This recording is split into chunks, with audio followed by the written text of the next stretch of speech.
हरे कृष्ण, राधे राधे, ओम नमः शिवाय। 26वां अध्याय, श्रावण अमावस्या को किए जाने वाले वृषभ पूजन और कुश ग्रहण का विधान। ईश्वर बोले, हे सनत कुमार, श्रावण मास में अमावस्या के दिन जो करणीय है उसको तथा प्रसंगवश जो कुछ अन्य बात मुझे याद आ गई है उसको भी मैं आपसे कहता हूँ। पूर्व काल में अनेक प्रकार के महान बल तथा पराक्रम वाले, जगत का विध्वंस करने वाले तथा देवताओं का उत्पीड़न करने वाले दुष्ट दैत्यों के साथ मेरे अनेक युद्ध हुए।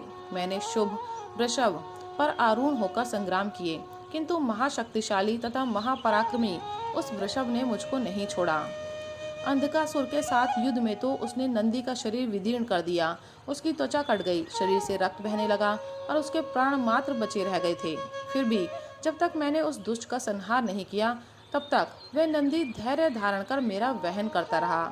उसकी इस दशा को मैंने जान लिया था। तत्पश्चात उस अंधक का वध करके मैंने प्रसन्न होकर नंदी से कहा, हे सुव्रत, मैं तुम्हारे इस कृत्य से प्रसन्न हूँ। वर मांगो, तुम्हारे घाव ठीक हो जाएं, तुम बलवान हो जाओ और तुम्हारा परिक्रम तथा रूप पहले से भी बढ़ जाए। इसके अतिरिक्त तुम जो जो वर मांगोगे उसे मैं तुम्हें अवश्य दूंगा। नंदिकेश्वर बोले, हे देवदेव, हे महेश्वर, मेरी कोई याचना नहीं है। आप मुझ पर प्रसन्न हैं तो फिर इससे बढ़कर क्या वैभव हो सकता है। तथापि हे भगवान, लोक उपकार के लिए मैं मांग रहा हूँ। हे शिव, आज श्रावण मास की अमावस्या है जिसमें आप मुझ पर प्रसन्न हुए हैं। इस तिथि में गायों सहित उत्तम मिट्टी से निर्मित वृषभों की पूजा करनी चाहिए। आज अमावस्या के दिन जन्म लेना कामधेनु तुल्य होता है। अतः आप इस तिथि में वर प्रदान करें कि यह अमावस्या वांछित फल देने वाली हो। आज के दिन भक्ति पूर्वक प्रत्यक्ष वृषभों तथा गायों की पूजा करनी चाहिए। गेरू आदि धातुओं से प्रयत्न पूर्वक उन्हें भूषित करना चाहिए। उनके सींगों पर सोना चांदी आदि के पत्थर मड़े और रेशम के बड़े बड़े गुच्छों को भी सींगों पर बांधें। अनेक प्रकार के वर्णों से चित्रित सुंदर वस्त्र से उनकी पीठ को ढक दें और गले में मनोहर शब्द करने वाला घंटा बांध दें। सूर्योदय से लगभग 4 घड़ी बीतने पर गायों को ग्राम से बाहर ले जाकर पुनः साय वेला में ग्राम में प्रवेश कराएं। आहार के रूप में सरसों, तिल की खली आदि तथा अनेक प्रकार का अन्न इस दिन अर्पित करें। जो इस दिन ऐसा करता है उसका गोधन सदा बढ़ता रहता है।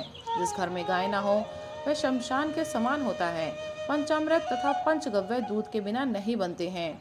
गोबर से लेपन किए बिना घर अति पवित्र नहीं होता। हे सुरोत्तम, जहाँ गौमूत्र से छिड़काव नहीं होता वहाँ चींटी आदि जंतुओं का उपद्रव विद्यमान रहता है। हे महादेव, दूध के बिना भोजन का रस ही क्या। हे प्रभु, यदि आप मेरे ऊपर प्रसन्न हैं तो इन वरों को तथा अन्य भी वरों को मुझे प्रदान कीजिए। हे सनत कुमार, तब नंदी का ये वचन सुनकर मैं बहुत प्रसन्न हुआ। मैंने कहा, हे वृषश्रेष्ठ, जो तुमने मांगा है वह सब हो। हे नंदिन, इस दिन का जो अन्य नाम है उसे भी सुनो। जो वृषभ किसी के द्वारा कहीं भी किसी कार्य में प्रयुक्त नहीं किया जाता और तृण खाता हुआ तथा जल पीता हुआ जो वृषभ शांति पूर्वक विचरण करता है और महान वीर तथा बलवान होता है उसे पोल कहा जाता है। अतः हे नंदिन, उसी के नाम से यह दिन पोला इस नाम वाला होगा। उस दिन अपने इष्ट बंधुजनों के साथ महान उत्सव करना चाहिए। हे वत्स, मैंने उस दिन ये श्रेष्ठ वर प्रदान किए थे, अतः लोगों के द्वारा इस श्रेष्ठ दिन को पोला नाम वाला कहा गया है। इस दिन सभी कामनाओं को पूर्ण करने वाला वृषभों का महान उत्सव करना चाहिए। इसके अनंतर अब मैं इस तिथि में किए जाने वाले कुश ग्रहण का वर्णन करूंगा। श्रावण मास की अमावस्या के दिन पवित्र होकर कुशों को उखाड़ लाएं। वे कुश सदा ताजे होते हैं, उन्हें बार बार प्रयोग में लाना चाहिए। कुश, काश, यव, दूर्वा, उशीर, सकुदक, गोधूम, व्रीहि, मौंजी और वल्वज, ये 10 दर्भ होते हैं।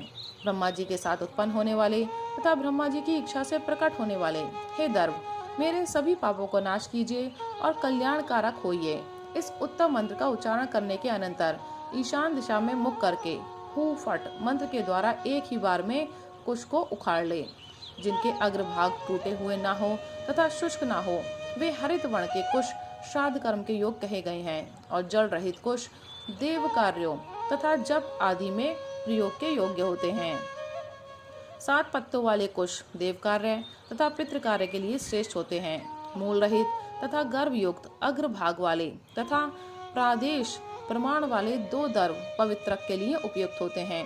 ब्राह्मण के लिए 4 कुशपत्रों का पवित्रक बताया गया है और अन्य वर्णों के लिए क्रमशः 3, 2 और 1 दर्भ का पवित्रक कहा गया है, अथवा सभी वर्णों के लिए 2 दर्भों का ग्रंथि युक्त पवित्रक होता है।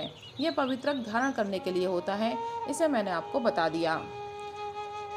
उत्पवन हेतु सभी के लिए 2 दर्भ उपयुक्त होते हैं। 50 दर्भों से ब्रह्मा और 25 दर्भों से विष्टर बनाना चाहिए। आचमन के समय हाथ से पवित्रक को नहीं निकालना चाहिए। विकिर के लिए पिंड देने तथा अग्नोकर्ण करने के अनंतर और पाद देने के पश्चात पवित्रक का त्याग कर देना चाहिए। दर्भ के समान पुण्यप्रद, पवित्र और पापनाशक कुछ भी नहीं है। देवकर्म तथा पितृकर्म ये सब दर्भ के अधीन है।